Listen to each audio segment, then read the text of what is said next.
Sungguh, diri ini umpama seekor ikan yang tidak merasa nikmatnya air hanya kerana dikelilingi luasnya lautan.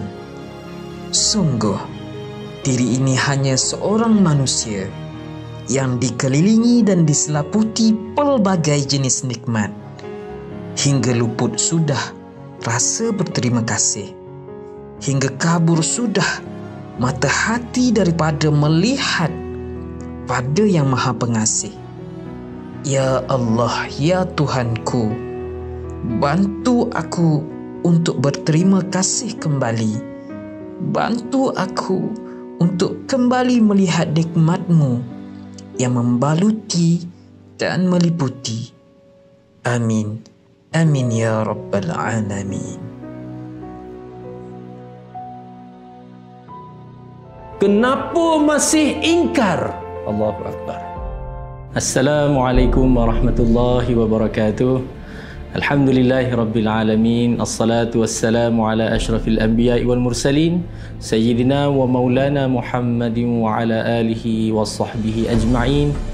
Subhanak, Maha sucimu ya Allah, la ilma lana, tidak adalah bagi kami ini sebarang ilmu pun, illa ma'allamtana, melainkan apa yang kau ajarkan kepada kami. Innaka antal alimul hakim, sesungguhnya engkau jualah Tuhan yang layak memiliki segala ilmu pengetahuan dan juga maha bijaksana. Allahumma salli ala sayyidina Muhammad wa ala alihi wa sahbihi ajma'in, amma ba'd. Apa khabar semua tuan-tuan, perempuan yang dikasihi oleh Allah Subhanahu wa taala? Alhamdulillah, syukur kita diberikan peluang oleh Allah Subhanahu wa taala bertemu lagi dalam siri yang ke-8 ini bagi membincangkan ayat suci Al-Quranul Karim daripada surah Al-Fatihah pada ayat Bismillahirrahmanirrahim. Ar-Rahmanir-Rahim. Ar-Rahmanir-Rahim. Dialah Allah yang maha pemurah lagi maha penyayang. Tuan-tuan dan puan-puan, sahabat-sahabat yang dikasihi oleh Allah Subhanahu wa taala, perasan tak manusia ataupun kita ini dalam kehidupan seharian kita sentiasa ada sahaja benda yang kita resahkan. Ada sahaja sentiasa perkara-perkara yang kita risau, kita gelisah, kita rasa serabut, kita rasa tak tenang, tak tenteram. Dan begitulah rupanya diciptakan manusia ini, tuan-tuan. Sikap dan sifat manusia ini memang dia sentiasa berkeluh kesah. Ada sahaja yang dia rasa tak cukup, ada sahaja yang dia rasa tak sempurna. Memang kita tak sempurna, tetapi perasaan kita ni kadang-kadang sentiasa yang menyebabkan kita resah, kita serabut, kita tension ini sebab kita nak mencari kesempurnaan yang mana kita tentukan sendiri. Ramai orang yang macam-macam dalam pemikiran dia nak rasa, dia nak dapat, dia nak buru dan sebagainya.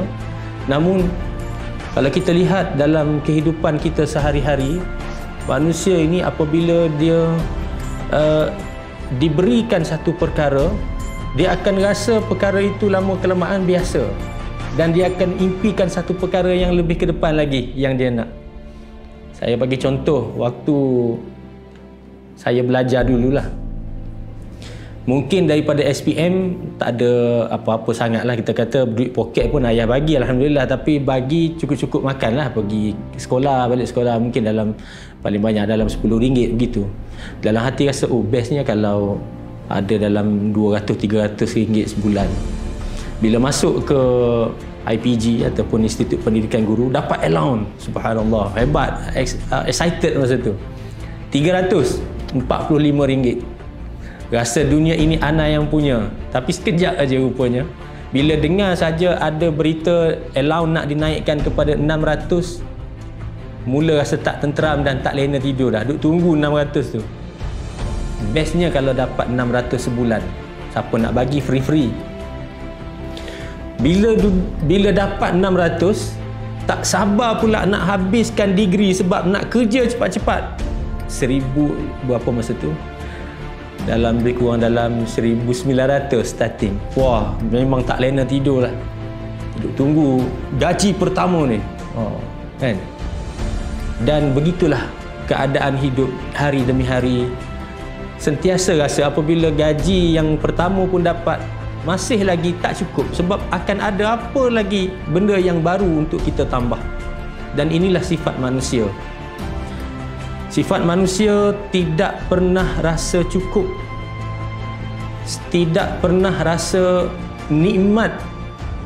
Apabila diberikan sesuatu, akan rasa hilang dalam tempoh yang sekejap. Mungkin hari ini dapat kereta baru, berapa bulan saja orang yang pakai kereta baru ni dia rasa betul-betul kereta yang dia baru pakai tu rasa wah, macam power betul lah. Mungkin 3 bulan, 4 bulan, seminggu, ataupun setahun mungkin, ataupun 5 tahun dah fikir nak tukar kereta baru, betul tak? Dan inilah sifat manusia. Dan lebih malang lagi, manusia ini disibukkan dengan perkara-perkara ini sehingga kan setiap hari dia memikirkan untuk menambah baik kehidupan dia, menambah baik apa yang dia belum ada, memikirkan apa yang belum lagi dia dapat, sehingga kan dia meninggalkan apa yang dia sudah dapat. Dan yang paling malang lagi, apabila manusia ini, Allahu Akbar, apabila manusia ini diberikan sesuatu nikmat, yang paling malang sekali adalah kita gunakan pula nikmat itu untuk melawan dan bermaksiat kepada Allah Subhanahu Wa Taala. Inilah yang menjadi masalah manusia. Padanlah kalau semut mati kerana gula, memang manusia ini mati imannya kerana nikmat yang melimpah-limpah. Sebab itulah kita kembali kepada intipati apa yang kita nak bincangkan hari ini. Allah Subhanahu Wa Taala selain memperkenalkan zatnya sebagai Al-Jalal, sifat keakuan, sifat kehebatan, kita dah bincang sebelum ni. Allah Tuhan yang berkuasa, Allah Tuhan yang memiliki seluruh alam, Allah yang sentiasa mengawal dan mentadbir seluruh kekuasaan kehidupan alam ini, seluruh alam. Bahkan sifat itu merupakan sifat jalal, sifat kita kata apa, sifat gah Allah. Namun pada ayat yang kali ini Allah memperkenalkan juga dirinya, zatnya sebagai Ar-Rahman, Allah yang bersifat Maha Pemurah. Ini dikategorikan sebagai sifat jamal, sifat indahnya Allah, cantiknya Allah, baiknya Allah, yang mana kesemua ini terangkum di dalam nama-nama Allah yang baik. Ar-Rahman memberi maksud Allah yang Maha Pemurah. Pemurahnya Allah, baiknya Allah, menandakan rahmat Allah kepada seluruh hamba-Nya ini melimpah-limpah. Kita dah bincang sebelum ini, melihat kesan-kesan, tanda-tanda limpahan rahmat ataupun kasih sayang Allah. Maka kita sudah pun melalui satu proses melihat sesuatu ini, kita ingat kepada kebesaran dan kebaikan Allah Subhanahu Wa Taala. Maka pada kali ini Ar-Rahman yang kita nak bincangkan ini memberi makna Allah Subhanahu Wa Taala maha menyayangi hamba-hambanya dan maha memberi rahmat kepada manusia di dalam kehidupan dunia ini. Allah berikan apa yang seluruh hambanya perlukan. Ini juga kita dah bincangkan sebelum ini. Jika seekor burung diberikan paruh kerana Allah mencipta tabiat burung ini memakan sesuatu sesuai dengan paruhnya.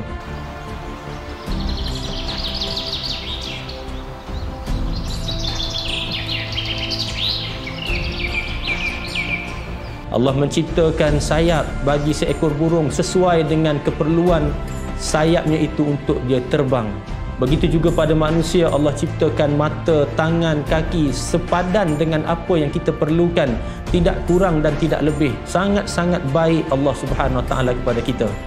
Maka rahmat dan kasih sayang Allah ini adalah satu keperluan kepada hamba-Nya untuk hidup di dunia.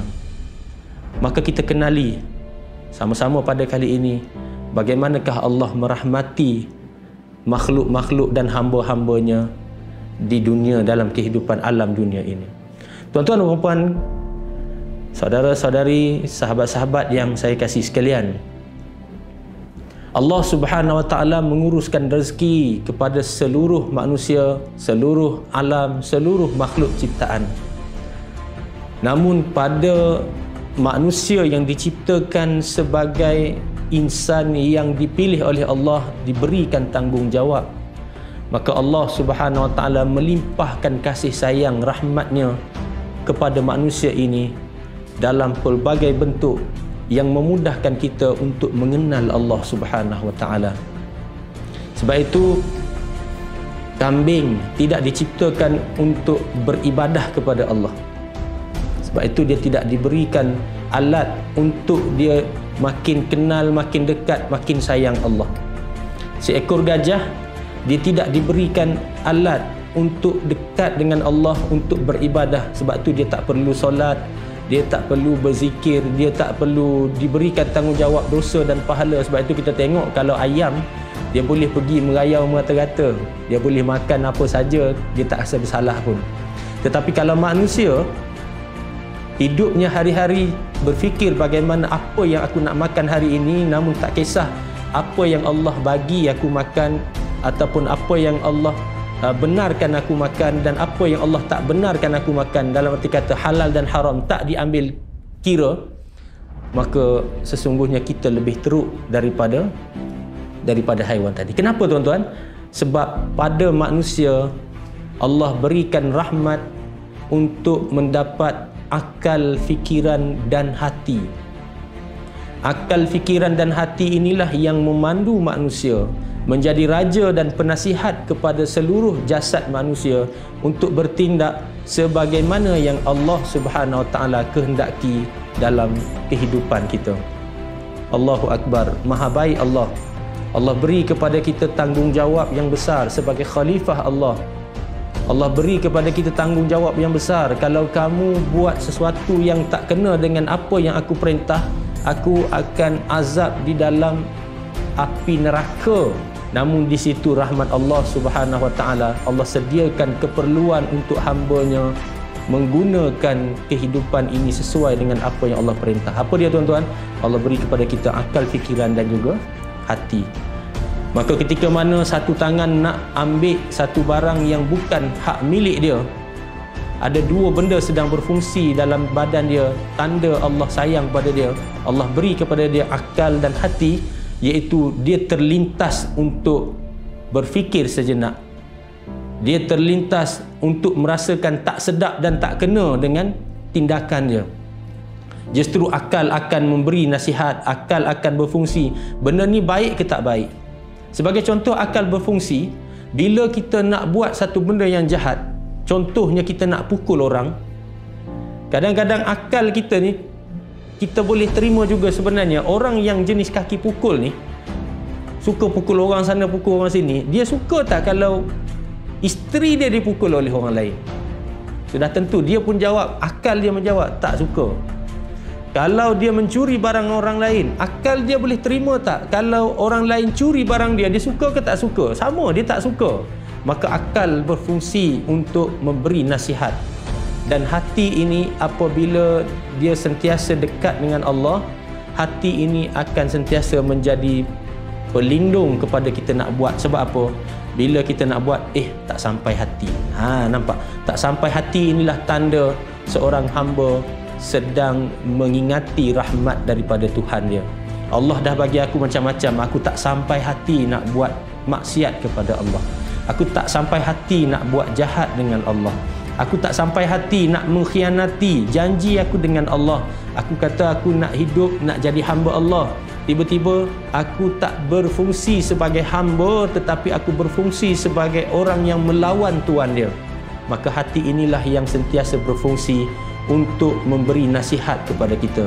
Nah, inilah tanda rahmat Allah Allah yang Maha Pemurah tadi telah memberikan kepada kita fungsi hati yang sentiasa ingat tentang Allah Subhanahu wa taala. Maka tuan-tuan dan puan-puan yang dikasihi oleh Allah Subhanahu wa taala, dengan akal dan hati inilah, jika sentiasa dibersihkan, sentiasa ditajamkan, sentiasa difokuskan kehidupan untuk mencapai matlamat sebenar, iaitu menjadi hamba Allah, maka kita akan tenang dengan ajaran Islam. Inilah nikmat yang paling besar, yang merupakan rahmat dan kasih sayang Allah yang paling besar, iaitu Allah mengirimkan Nabi sallallahu alaihi wasallam untuk mengajarkan kepada kita agama Islam, iaitu cara hidup yang sebenar yang mengikut apa yang Allah kehendaki, apa yang Allah suruh, apa yang Allah larang. Semuanya diajarkan, dilatih, dididik oleh Nabi Muhammad sallallahu alaihi wasallam. Sebab itu Allah Subhanahu wa taala sebut, "Wa ma arsalnaka illa rahmatan lil alamin." Tidaklah engkau ini diciptakan melainkan menjadi rahmat kepada seluruh alam. Sebab itu kita kena rasa syukur kepada Allah, memilih kita untuk hidup di dalam Islam, memilih kita untuk mengenal Nabi sallallahu alaihi wasallam, kerana inilah tanda Ar-Rahman, Allah yang Maha Pemurah kepada kita, Maha Penyayang. Sungguh kat dunia ni Allah dah jaga kita. Allah bagi panca indera kepada kita. Dalam masa sama, panca indera seperti mata ini sentiasa berhubung dengan akal dan hati kita, supaya kita merasai kehidupan yang sebenar sebagai hamba kepada Allah Subhanahu wa taala. Ramai orang yang menggunakan mata tetapi tidak sampai ke hati. Dia melihat sesuatu hanya semata-mata dengan pandangan mata sahaja. Ada orang yang menggunakan tangan dia dengan pandangan hawa nafsu semata-mata. Tetapi orang yang mampu menggunakan hati ini, dia akan sentiasa rasa diri dia ini perlu kepada rahmat dan penjagaan Allah Subhanahu wa taala.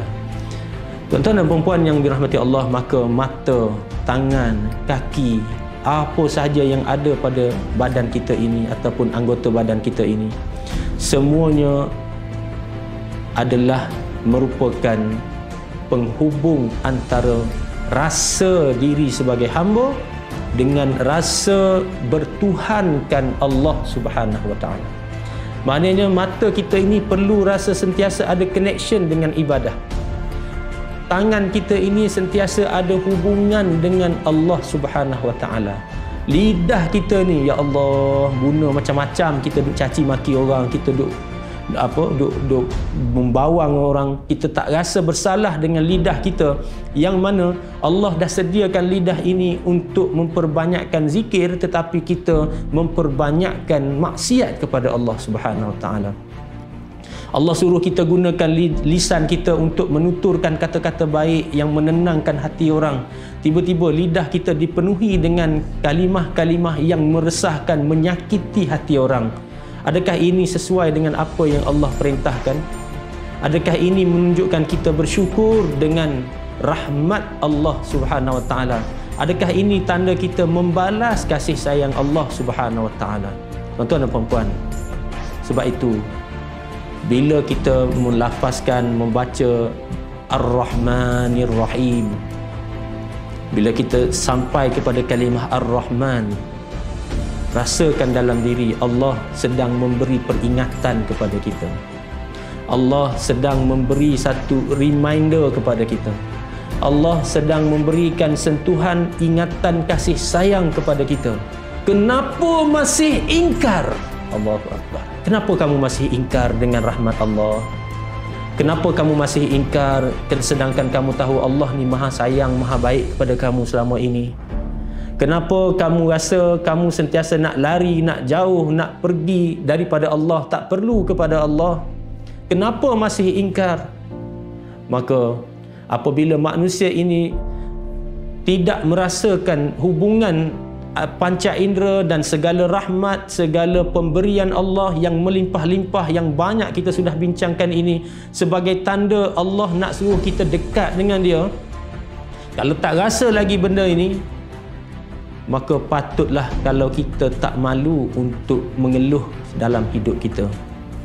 Patutlah setiap masa ada saja yang tak kena, yang tak cukup. Benda yang kecil pun kita nak besar-besarkan. Benda yang kecil pun boleh menyebabkan huru-hara satu rumah. Kadang-kadang benda yang kecil pun boleh meruntuhkan institusi keluarga. Sebab apa? Sebab kita dah tak nampak dah pandangan kasih sayang daripada Allah Subhanahu Wa Taala. Kenapa? Kerana ada ingkar dalam hati kita. Kita lupa tentang rahmat Allah. Kita tak ingat tentang apa yang Allah dah bagi. Kita tak ingat jasa Allah Subhanahu Wa Taala. Kita tak berfikir bagaimana kita nak bersyukur dan kita nak membalas kasih sayang Allah. Kita tak malu untuk mengeluh. Kita tak malu apa dia? Untuk kita menangguh-nangguhkan perintah Allah. Betul tak? Kadang-kadang kita tak rasa kan? Kita rasa sibuk memanjang. Nak baca Quran satu muka surat setiap kali solat, ataupun paling tidak setiap hari nak baca beberapa ayat Al-Quran, rasa berat sangat mulut kita ni. Kenapa tuan-tuan? Sebab tidak ada connection antara lidah dengan ibadah. Tidak ada hubungan antara lisan dengan pengabdian kepada Allah. Kita tak rasa lisan ini perlu sentiasa kena guna untuk beribadah. Tapi kalau nyanyi lagu yang tak apa-apa, hebat pula kita. Boring-boring je nyanyi, boring-boring je nyanyi. Tetapi bila nak baca Al-Quran rasa berat. Betul tak tuan-tuan? Kita nak zikir kepada Allah, kita nak sebut kat lisan, tak keluar. Sebab apa? Sebab kita tak ada connection antara lisan dengan apa dia? Dengan Tuhan. Kita tak ada connection antara lidah kita dengan ibadah. Kita akan rasa hidup kita ni sesuka-suka hati kita. Namun itulah yang menjadi punca kepada keserabutan dalam hidup. Manusia lupa diri. Seperti semut yang mati tenggelam di dalam gula, begitulah kita akan tenggelam di dalam nikmat, dan iman kita lama-kelamaan akan kelesuan, bahkan akan tenggelam di dalam nikmat yang tidak disyukuri tadi. Allahu Akbar. Bila tidak ada rasa Allah itu maha rahmat, bila kita ingkar dengan apa yang dah Allah bagi ini untuk kita guna supaya lebih dekat dengan Allah, maka kita juga tak malu untuk melupakan segala nikmat Allah. Allahu Akbar. Maka justru hati mula jauh daripada Allah. Apa nak buat? Apa perlu kita repair? Bagaimana tindakan kita untuk segera keluar daripada masalah ini? Bila kita sedar Allah dah melimpah-limpah, dah 2 siri dah kita bincang limpahan kasih sayang Allah kepada diri kita ni. Allah dah bagi tak berhenti-henti nikmat kepada kita, tak habis-habis. Dan kita pun juga tak habis-habis mengeluh. Allahu Akbar. Apa perlu? Kita tahu sekarang ini kita sedang berpenyakit. Sekarang ini kita sedang sakit. Apa yang sakit? Hati kita, iman kita, jiwa kita. Patutlah tak pernah rasa cukup. Patutlah selama ini tak pernah rasa berterima kasih kepada Allah. Patutlah rasa bila orang lain dapat nikmat, hasad dengki terus bersarang di dalam hati. Bukan sekadar rasa nak dapat seperti apa yang orang lain dapat, tetapi sudah mula berubah kepada kalau boleh orang yang dapat tu ditarik nikmat. Oh, ini satu penyakit jiwa yang teruk. Apa perlu buat tuan-tuan? Maka yang pertama, hadirkanlah rasa syukur kepada Allah. Syukur kepada Allah. Terima kasih kepada Allah. Allah kata takkan mampu hitung, tapi kamu kena hitung nikmat Allah ini. Bila kamu hitung dan tak terhitung, baru kamu rasa betapa Allah maha merahmati, sayang sungguh pada kita. Cuba kiralah apa sahaja yang ada dalam hidup tuan-tuan. Ketepikan apa yang tuan-tuan rasa tak puas hati. Ambil apa yang tuan-tuan dah dapati. Maka hitunglah nikmat itu satu demi satu, jika tuan-tuan mampu untuk menghitungnya. Tetapi yang paling penting adalah hadirkan rasa syukur kepada Allah Subhanahu Wa Taala. Yang kedua, hadirkan rasa takut dan harap. Takut dan harap ni apa dia tuan-tuan? Takutnya kita tak mampu nak balas jasa Allah. Takutnya kalau Allah ini sebenarnya perasaan tak syukur kita ini menunjukkan Allah tak sayang kita. Kita takut. Kadang-kadang bila manusia ini melampau dalam tindakannya, menyebabkan hatinya tertutup dan dia jauh daripada Allah, sebenarnya Allah yang menutupkan hati dia kerana sudah hilang cahaya iman. Kita takut. Maka perlu ada rasa takut dalam hati kita. Selama ini apa yang kita dah buat dah sampai tak tujuan dan matlamat kita untuk bersyukur kepada Allah, menjadi hamba Allah yang berfungsi dengan sebaik-baiknya. Maka apabila kita rasa takut dengan ancaman Allah Subhanahu Wa Taala, kita juga berharap agar Allah kasihani kita dengan rahmat dia. Ar-Rahmanir Rahim. Ya Allah, tolong bagi rahmat pada aku ya Allah, tolong kasihi aku, tolong kesian ke aku ya Allah. Kena rasa begitu tuan-tuan. Diri saya dan tuan-tuan ketika melafazkan ayat Ar-Rahmanir Rahim, rasa betapa harapnya ya Allah, tolonglah ya Allah. Tolonglah beri kesian kepada kami. Apa yang kami buat dalam hidup kami ini, kami nak tagih, nak raih kesian belas daripada kamu ya Allah. Tolong kesian kami banyak dosa, tolong kesian kami banyak lupa, banyak mengeluh. Tolong ya Allah, jangan ambil itu sebagai punca kami dihumban dalam neraka. Takut. Rasakan diri kita takut kepada azab Allah Subhanahu Wa Taala. Seterusnya, hadirkan rasa tamak kepada kasih sayang Allah. Bila kita yakin Allah ni tidak bertepi kasih sayang, Allah ini melimpah ruah dan sentiasa bertambah-tambah kasih sayang, selangkah kita menuju Allah, 1000 langkah Allah memberi rahmat kepada kita. Kita yakin Allah Subhanahu Wa Taala melimpahi kita dengan kasih sayang. Allahu Akbar, seharusnya kita ini bersungguh-sungguh tamakkan kepada kasih sayang Allah Subhanahu Wa Taala. Lihat saja di mana ada kebaikan yang boleh mengundang sayang Allah kepada kita, di situ kita akan berada dan kita akan kutip. Sehingga kan kalau boleh nampak sampah depan mata itu tanda Allah sayang kita. Sebab apa? Pahala free kita akan dapat bila kita kutip dan sempurnakan masuk dalam tong sampah. Kita dah menunaikan tanggungjawab untuk kita meraih sayang Allah. Allah sayang tak hamba dia yang membersihkan kawasan? Allah sangat sayang.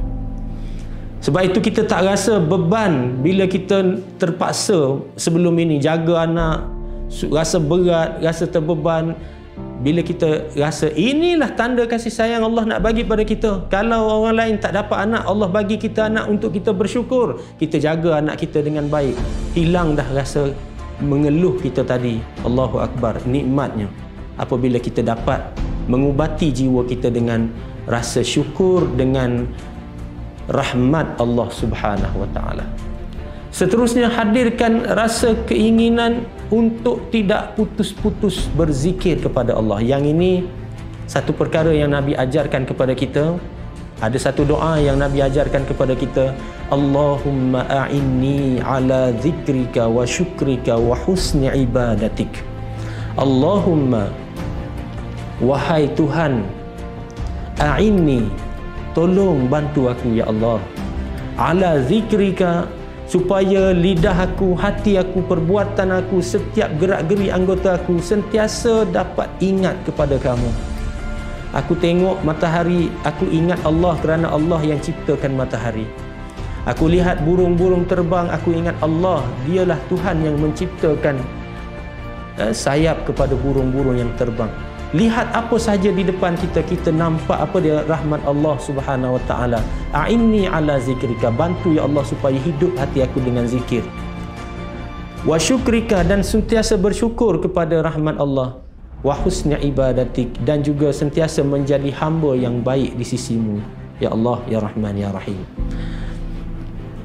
Maka nikmat Allah yang Allah beri kepada kita, kita kena sedar ia merupakan sama ada Allah beri nikmat itu untuk menguji kita, kita sentiasa syukur kepada Allah, ataupun kita nak kufur dengan nikmat Allah. Maka jika bersangatan rahmat Allah Subhanahu Wa Taala kepada kita, sepatutnya bersangatanlah cinta kita kepada Allah. Namun apa yang berlaku dalam kehidupan manusia, apabila kita lupa dengan Allah yang Maha Pemurah yang memberi kita segala-gala ini, bersangatan Allah beri rahmat kepada kita, bersangatan pula manusia itu kufur kepada Allah Subhanahu wa taala. Wal iyazubillah. Dan rupa-rupanya nikmat hidup yang dirasakan selama ini, Allah beri nikmat, rasa senang, rasa sedap, rasa nikmat ini sebenarnya Allah beri untuk kita renungi dan sedari kasih sayang dan rahmat Allah. Kena tahu yang itu. Kita nikmat, kita tidur sedap, kita lena, kita sihat, kita kenyang makan dan sebagainya. Bukan sekadar dunia sahaja tuan-tuan, tetapi itu adalah sebenarnya tanda Allah nak suruh kita ingat. Dan soalan yang paling besar untuk kita renungi pada hari ini, pada saat ini tuan-tuan, Allah dah beri kita segala-galanya, Allah dah beri kita semua, Allah dah beri kita macam-macam. Soalan saya kepada diri saya dan tuan-tuan, kenapa masih ingkar? Kenapa masih ingkar? Allahu Akbar. Kenapa masih ingkar, wahai diri? Kenapa masih sukar untuk rasa syukur, wahai diri? Kenapa rasa masih berat untuk beramal, untuk meraih keredaan Allah, wahai diri? Maka untuk lahirkan rasa syukur kita dapat sesuatu pada hari ini, apa yang perlu kita laksanakan adalah ketika mana kita sebut dalam doa-doa kita, jangan kita lupakan nama Allah Ar-Rahman. Jangan lupakan nama Allah Ar-Rahman. Setiap kali kita doa, jangan lupa kita seru nama Allah, Ya Rahman, Ya Rahman. Bila kita nak mohon nikmat, mohon rahmat, kita ada rasa sempit sikit, kita ada rasa sukar sikit. Bukan salah kita rasa sedih dengan kehilangan, bukan satu kesalahan. Perasaan manusia ada sedikit rasa bimbang, rasa takut, tetapi ikatlah perasaan kita ini dengan kita bermohon kepada Allah yang maha melimpah-limpah rahmatnya ini. Sebutlah Ya Rahman, Ya Rahman. Wahai Allah, wahai Tuhan yang maha bagi segala-gala rahmat pada aku hidup di alam ini. Mudah-mudahan tuan-tuan, apa yang kita bincang pada hari ini, saat ini, insya-Allah memberikan kepada kita manfaat, diri saya dan tuan-tuan. Insya-Allah kita jumpa lagi pada siri akan datang. Wallahu alam. Assalamualaikum warahmatullahi wabarakatuh.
Alhamdulillah, tuan-tuan perempuan yang saya kasih sekalian, berjumpa kita dalam sesi 8 kali ini. Kenapa masih ingkar? Dalam ayat ini Ar-Rahmanur Rahim, Allah memperkenalkan sifat Ar-Rahman kepada kita. Dan dalam ayat ini sahabat-sahabat, betapa besarnya segala-gala yang Allah berikan pada kita selama ini, banyak sangat kebaikan. Tapi sifat manusia ini, benda yang tak ada, kita masih meminta. Kita meminta-minta nak benda yang kita tak ada. Tetapi benda yang dah kita ada, kita jarang bersyukur dan sentiasa rasa tak cukup. Kita tak malu membuat maksiat pada Allah, kita tak malu nak minta dengan Allah lagi. Sebab apa? Sebab kita ini tidak pernah sedar betapa banyaknya nikmat yang Allah dah bagikan pada kita selama ini. Anggota badan kita, segala nikmat yang kita dapat dalam kehidupan pada hari ini, semuanya Allah berikan kepada kita. Tapi tuan-tuan, apa yang Allah mahu kita belajar daripada ayat ini? Apa yang Allah mahu kita lakukan daripada ayat ini? Allah mahu kita sedar bahawa besarnya, bersangatannya rahmat Allah pada kita. Kenapa kita masih ingkar? kenapa bersangatan laginya engkar manusia kepada Allah? Jadi mulai hari ini sahabat-sahabat, apa yang kita mahu praktiskan dan perlu praktiskan daripada ayat ini ialah kita perlu sedar dan percaya bahawa dalam kehidupan kita, nama Ar-Rahman itu perlu kita hayati dan fahami, terutamanya selepas solat kita. Jadi selepas ini, setiap kali solat ataupun setiap kali berdoa, banyakkan menyebut nama Ar-Rahman dalam doa-doa kita. Supaya kerana apa? Kerana banyaknya rahmat Allah, banyaknya kasih sayang Allah ini, kenapa kita masih ingkar? Wallahu a'lam.